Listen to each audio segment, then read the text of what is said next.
Shadow and Bone follows the story of Alina Starkov, who is a orphan and joins the military. She's a cartographer, a map maker.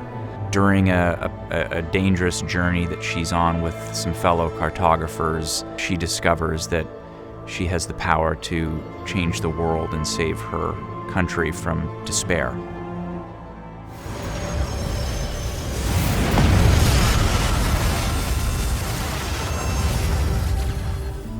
The process, I think, to which we go about coming into a project, I think it all starts with Lee, our director, and he shares his ideas and his references. We really focused on Ridley Scott's Gladiator. We really loved how sort of authentic everything felt. There was a real patina to wardrobe and the art direction, and it's a fairly sort of grounded look that leans into available light as much as possible.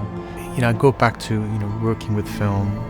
Certainly my feeling was always that the commitment of basically having a film stock that you picked and you chose, and you liked it for certain reasons, that you were very much committing to a tone that no one could really sway one way or the other. And I feel the same way sometimes about work with the DXL or the Red Monstro, is that there's a commitment within the image. One can manipulate the image a lot more later because of all the resolution, but I do find that there's quite a commitment within the image that you can really push through right from the get-go. The DP and director, there's this image that they had in mind, so it's my job to take that image and build mood and tone to help, tell the story. One of the many things I love working with Shane about is number one, I think just has great taste and sort of a great eye for palette. I also think Shane innately doesn't like anything that feels too clean or too sterile, and that's sort of, for David and I, the one and only thing, the sort of cardinal sin, the thing we never want. And Shane is really great about protecting our look. Those are, a few of the many reasons that I love working with Shane and the Picture Shop family. We were lucky enough to work with visual effects supervisor Ted Ray, who's very, very creative, very, very experienced.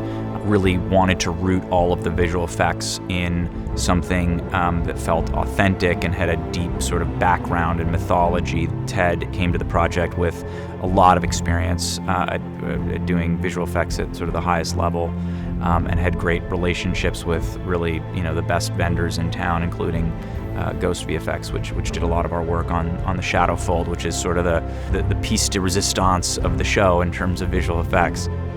Even their first round of something is really exceptional, and I'm very proud of the work we did on Shadow and Bone. And I think it is a really exciting show, and a show like this, as big and complex as it is, a lot of moving pieces and a lot of really brilliant filmmakers like David, like Shane, like Ted were needed to bring it to life.